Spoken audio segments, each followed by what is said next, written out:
recent news about two large regional bank failures, Silicon Valley Bank and Signature Bank, have been concerning and unsettling to say the least. My name is Joseph Eshelman. I'm the president of Towerpoint Wealth, and here at Towerpoint, we have recently had a few clients ask us about how the fallout may affect our primary custodian that we have partnered with to hold and custody our client assets, Charles Schwab.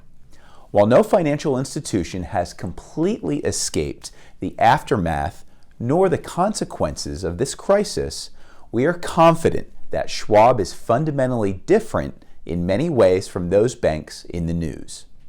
Towerpoint's confidence in Schwab is underpinned by Schwab's conservative balance sheet, strong liquidity position, and a diversified base of more than 34 million account holders. However, don't take it from me.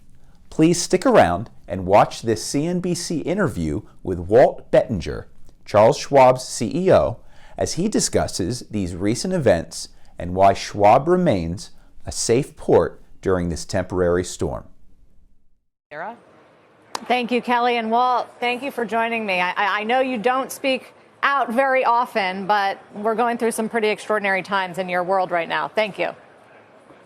Yes, and thanks for the invitation. I actually learned last night about 10 p.m. that your network had emailed a staffer in our organization about me coming on yesterday, and unfortunately I didn't.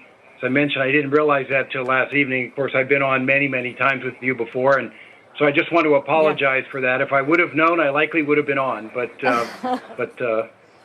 wasn't aware. We're happy to have you today, and we have to address what's happened with your stock first and foremost. It's not necessarily the first place you'd think about for contagion after a collapse of a bank in Silicon Valley that did a lot of lending to venture capital firms, but that's what's happened. Your stock is down almost 30% over the past week, including today's bounce. Why? Well, I think there's been a degree of confusion on two sides of our firm. The first one is the difference between a brokerage operation and a banking operation.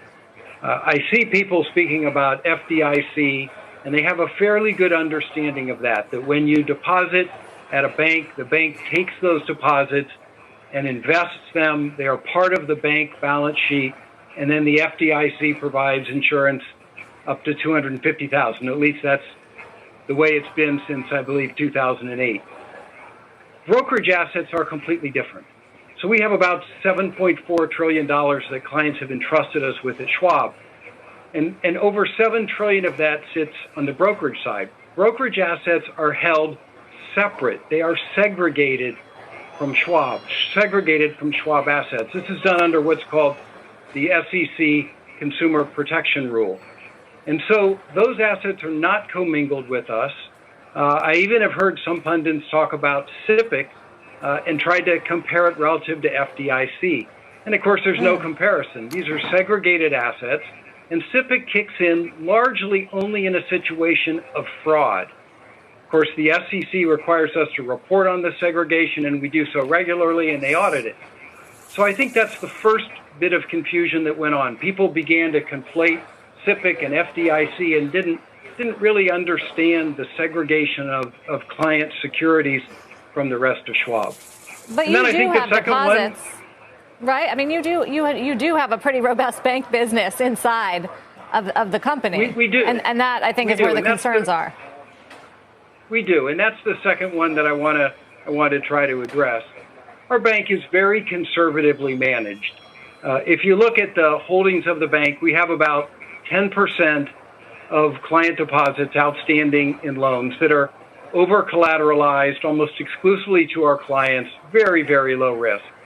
And then we have about 80% in U.S. government-backed paper. Within that, you're operating with virtually no credit risk.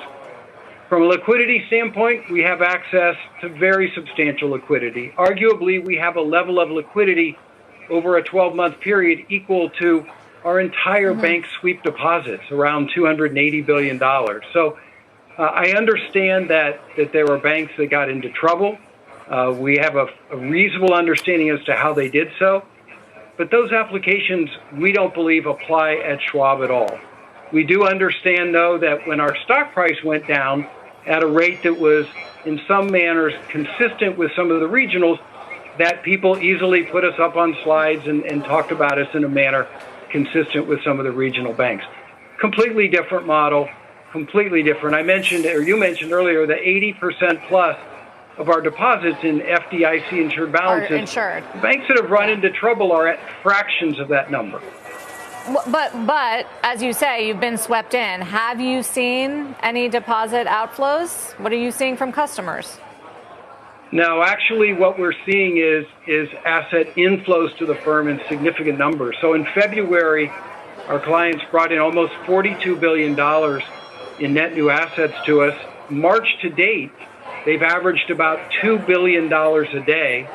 Interestingly enough, last Friday, when we were maybe at the heart of the peak maybe of some of these challenges before the actions taken by the Federal Reserve around liquidity, our clients actually brought about $4 billion into the firm that day alone. Another interesting factoid, the number one stock that our clients bought on Friday was Schwab stock. Schwab.